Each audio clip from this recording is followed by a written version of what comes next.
दोस्तों नमस्कार। जैसा कि आप जान रहे हैं यूपीपीएससी 2023 का नोटिफिकेशन आ चुका है और उसके लिए 173 सीटें जारी हुई हैं और 14 मई को इसका एग्ज़ाम होना है। आपको पता होगा कि 150 क्वेश्चन 200 नंबर का आता है। इसमें दो पेपर होते हैं, सी सेट के और जीएस के। जीएस का जो पेपर है आज उसके बारे में हम चर्चा करेंगे, जो कि 8 भागों में मैंने डिवाइड किया हुआ है। ये 8 भाग में ही सारे के सारे क्वेश्चन होते हैं। तो चलिए बताते हैं, चलिए चर्चा करते हैं 8 भागों का।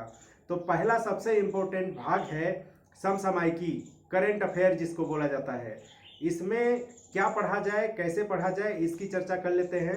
तो इसमें कोई भी साल भर की एक मैगजीन जो हर महीने निकलती है, महीने लेवल पे निकलती है, उसका अध्ययन करना चाहिए। उसमें क्रॉनिकल हो सकती है आपकी पसंद, या फिर दृष्टि आईएएस की करंट अफेयर्स की मैगजीन आती है, या फिर प्रतियोगिता दर्पण जैसी मैगजीन आती है। सब में अच्छे से हर महीनेवार जो करंट अफेयर है वो पूरा किया गया रहता है। इसके बाद घटना चक्र या फिर घटना सार की साल भर की कंपाइलेशन आती है। इसको लास्ट समय में पढ़ना होता है, जो कि बहुत ज़रूरी होती है। कोई भी छूटा वगैरह जो भी फैक्ट छूट जाते हैं साल भर हमसे इन मैगजीन से, इनसे पूरा हो जाता है। और यदि आप अपनी आदत में जैसे ऑल इंडिया रेडियो या फिर संसद टीवी को रखे हुए हैं, तो इससे करंट अफेयर्स को समझने में बहुत ही सहूलियत होती है। और दूसरा मोस्ट इम्पोर्टेंट सब्जेक्ट है हिस्ट्री। हिस्ट्री 3 पार्ट में डिवाइड होके आती है, एशियंट हिस्ट्री, मेडुअल हिस्ट्री और मॉडर्न हिस्ट्री। तो एंशियंट हिस्ट्री, जो एंशियंट, मेडुअल और सारी हिस्ट्री के पार्ट हैं, वह 6 से 12 तक की जो एनसीईआरटी की किताब है उसमें समाहित हैं। और इसमें सबसे बड़ी बात यह है कि इसमें 2 पार्ट करने होंगे। जो 6 से 10 तक क्लास है उसकी 6 से 10 तक की न्यू एनसीईआरटी पढ़नी होगी। और क्योंकि यह फैक्ट बेस्ड होती है, इसलिए 6 से 10 तक की किताबें प्रीलिम्स के लिए बहुत ज़रूरी होती हैं। और कुछ क्वेश्चन ऐसे होते हैं प्रीलिम्स में जो कंसेप्ट लेवल पे आते हैं, उसके लिए 11 और 12 की ओल्ड एनसीईआरटी पढ़नी होती है। इसके अलावा जो हमारी रेफरेंस बुक है एशियन हिस्ट्री की, आर.डी. शर्मा की किताब है, बहुत ही अच्छी है। और मेडुअल हिस्ट्री के लिए सतीश चंद्रा की किताब आती है और यह भी संपूर्ण है। उसके बाद मॉडर्न हिस्ट्री के लिए स्पेक्ट्रम राजीव अहिर की आती है, वह भी बहुत ही अच्छी है, इसको पढ़ना ही चाहिए। और इसके बाद, क्योंकि ये पढ़ने के बाद क्या होता है, प्रैक्टिस के लिए घटना चक्र पूर्वावलोकन, इस किताब को पढ़ना बहुत ही जरूरी है। क्योंकि जो हम पढ़े रहते हैं उसमें कितना डेप्थ है और कितनी गहराई में क्वेश्चन जाके पूछता है और कैसे हमें वो दुविधा में डाल सकता है, वो सब उसका अंदाजा इस किताब से, एक बड़ी ही खूबसूरत किताब होती है घटना चक्र पूर्वावलोकन। और इसमें विगत वर्षों के सारे क्वेश्चन को समाहित किया गया रहता है और उनका सिलसिलेवार एक्सप्लेनेशन भी किया गया रहता है। तो ये बहुत ही शानदार किताब है, इसको हर एक सब्जेक्ट के लिए पढ़ना है। ज्योग्राफी, इसके बाद तीसरे नंबर पे जो सब्जेक्ट आता है वरीयता क्रम में, वो ज्योग्राफी है। और इसमें इंडिया और वर्ल्ड दो भागों में डिवाइड किया गया है। तो वर्ल्ड जो ज्योग्राफी है उसमें ज़्यादातर मैपिंग से आती है, ज़्यादातर जो क्वेश्चन होते हैं मैप से आते हैं। इसके लिए ऑक्सफोर्ड का स्टूडेंट एटलस हमारे पास होना चाहिए। और जो इंडियन ज्योग्राफी है उसके लिए 6 से 12 तक की जो न्यू एनसीईआरटी है उसको पढ़ना बहुत ही ज़रूरी है।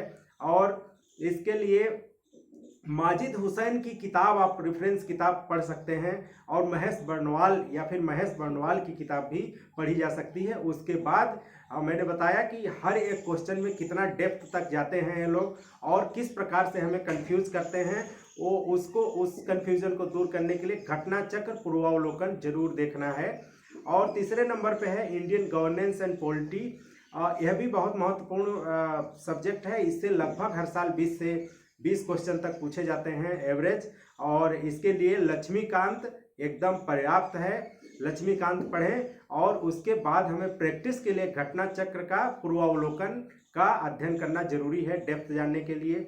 और 5वें नंबर पे है सोशल एंड इकोनॉमिकल डेवलपमेंट, जिसे हम इकोनॉमी नाम से, संक्षिप्त नाम से जानते हैं। इसमें 9 से 12 तक की एनसीईआरटी पढ़नी होती है।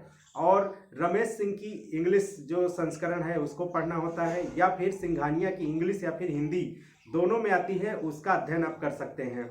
और इसके लिए आजकल क्वेश्चन जो बजट एंड इकोनॉमी सर्वे से पूछता है, वो इंडियन बजट एंड इकोनॉमी सर्वे से भी पूछता है और स्टेट बजट एंड इकोनॉमी सर्वे से पूछता है क्वेश्चन, और इसमें तुलनात्मक भी हो सकता है। इसलिए दोनों का तुलनात्मक अध्ययन करने के लिए हमें दोनों का बजट देखना होगा। इसके लिए आप यूट्यूब पे भी मदद ले सकते हैं, और संक्षिप्त नोट्स भी आती है, उसका भी हम पढ़ सकते हैं, और पुराने वर्षों के क्वेश्चन को भी हल करके हम डेप्थ जान सकते हैं, कितने डेप्थ तक क्वेश्चन पूछता है। उसके लिए घटना चक्र जो पूर्वावलोकन है उसका अध्ययन किया जा सकता है।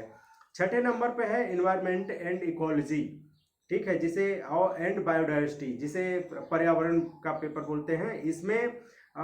इसके लिए सबसे जरूरी होता है शंकर आईएएस का नोट्स। शंकर आईएएस एक कोचिंग है, उसकी नोट्स बहुत ही पर्याप्त है एनवायरनमेंट एंड इकोलॉजिकल स्टडी के लिए। और हिंदी के लिए क्योंकि वह जो शंकर आईएएस की नोट्स है प्योर इंग्लिश में है, हिंदी के लिए दृष्टि आईएएस की नोट्स चाहिए होगी, जिसका नाम है पर्यावरण एवं पारिस्थितिकी, नाम से किताब आती है दृष्टि की, बहुत ही शानदार किताब है।